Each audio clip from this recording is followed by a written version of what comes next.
7 अगस्त को Tehreek-e-Insaf power show करना चाहती है और ये वो दिन होगा जब इमरान खान साहब जो बानी हैं पीटीआई के, उनकी कैद को 2 साल का वक्त पूरा हो जाएगा। इससे पहले पीटीआई के लोगों, सपोर्टर्स, उनके रहनुमा सबकी गिरफ्तारियों का अमल जारी है और ये गिरफ्तारियां हो रही हैं 9 मई के वाक़यात के तनाजुर में।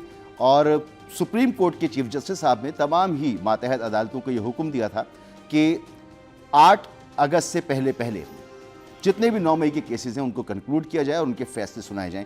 तेज़ी से अदालतें फैसले सुना रही हैं। कल आपने देखा कि खासे सारे लोगों को सजाएं हुई। यास्मीन राशिद हैं उसमें दीगर रहनुमा हैं और शाह महमूद कुरैशी साहब जो हैं वो एक केस में बरी भी हुए। 10-10 साल कैद की सजाएं हुई हैं और अब गिरफ्तारियों का अमल बढ़ता चला जाएगा और शायद आपको आने वाले दिनों में तहरीक इंसाफ के लोगों की गिरफ्तारियाँ ज़्यादा उनकी खबरें आपको सुनने को मिली।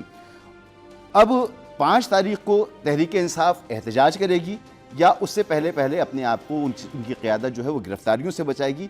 ये अब एक चूहे बिल्ली का खेल जो है वो हमें देखने को नज़र आएगा सियासत के मैदान में। इसके अलावा इमरान खान साहब के बेटे जो हैं उन्होंने ट्रंप के एलची से मुलाकात की है, रिचर्ड ग्रेनर से, और कहा यह जा रहा है, जो अखबारी खबरें हैं उनके मुताबिक उन्होंने अपनी वालिद की रिहाई के लिए मुहिम का आगाज़ कर दिया है और उसमें वो डोनाल्ड ट्रंप के खुसूसी एलची से मिले हैं, उनसे मुलाकात हुई है। कितनी सदाकत है इसमें ये और क्या क्या उनके अगराज़ व मकासद हैं, ये तहरीक इंसाफ से हम मालूम करेंगे। बहरहाल जो सज़ाएँ हुई हैं उनके मुतालिक तहरीक इंसाफ ने उनको मुस्तरद कर दिया है और जो मुमकिन गिरफ्तारियाँ हैं उनको भी मुस्तरद कर दिया है।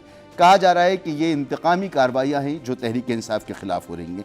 सलमान अकरम राजा साहब ने तो ये भी कहा कि 2 ही पुलिस वाले हैं जो हर केस में अपेयर होते हैं, गवाही देते हैं और उन्हीं की गवाही पर सज़ा मिल रही है। और हद तो ये है कि यकीनी तौर पर कोई मीटिंग हुई थी बनी गाला में 7 मई को, यानी 9 मई से 2 दिन पहले, और उसमें पूरा प्लान बनाया गया था। वहाँ पर भी वही पुलिस वाले मौजूद थे जो तमाम अदालतों की जो उनके मुताबिक जो तमाम अदालतों में पेश हो रहे हैं और पीटीआई वालों के खिलाफ गवाहियाँ दे रहे हैं। जी, जमान पार्क में मुबैना मीटिंग हुई थी जिसमें ये दोनों पुलिस वाले मौजूद थे और यही शिकायत है कि पुलिस वाले 2, 3, 4 पुलिस वाले यही हर केस में गवाहियाँ देते हैं। बहरहाल अब मामला यह है कि किस तरह से तहरीक इंसाफ 5 अगस्त के अपने एहतजाज को यकीनी बनाएगी।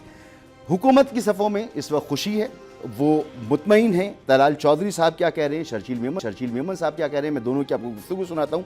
सज़ाएँ जो हुई हैं मुताबिक ये बिल्कुल सही हुई हैं, देर हो गई, इनको पहले हो जाना चाहिए था।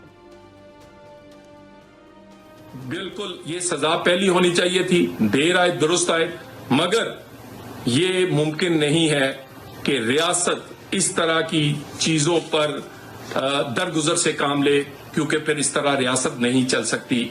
यहां पर और भी जो पंजाब और पाकिस्तान में केसेस है उनका भी फैसला होना चाहिए। ये बहुत पहले होना चाहिए था। अगर पहले हुआ होता तो 26 नवंबर ना होता है। अगर पहले होता तो सियासत इंतशार और इंतशारियों से पाक हो चुकी होती और अगर ये पहले फैसला हो जाता तो आज इनको बातें करने का मौका ना मिलता। शर्जील मेमन साहब भी ये कह रहे हैं कि सजाएं मिलनी चाहिए और मास्टरमाइंड इसका अडियाला जेल में बैठा हुआ है। वो लोग जो कि मुलविस थे 9 में जैसे घिनौने वाक़ये में, उनको माफ़ भी नहीं किया जा सकता। और इसमें मैं समझता हूँ इसका जो मास्टरमाइंड था वो इस अडियाला में बैठा हुआ है और मास्टरमाइंड के फॉलोअर्स के लिए मैसेज है कि आप देखें कि आपके लीडर जो खुद तो बैठा हुआ था ड्राइंग रूमों में और उसने अपने बच्चे मुल्क से बाहर रखे हुए थे और उसने कौम के बच्चों को इस चीज़ पे राग़िब किया जिसकी वजह से लोगों को सजाएं मिली। तो ये इंतशार की सियासत, दहशतगर्दी की सियासत, ये सियासत नहीं कहा जा सकता, ये दहशतगर्दी के ज़मरे में आती है।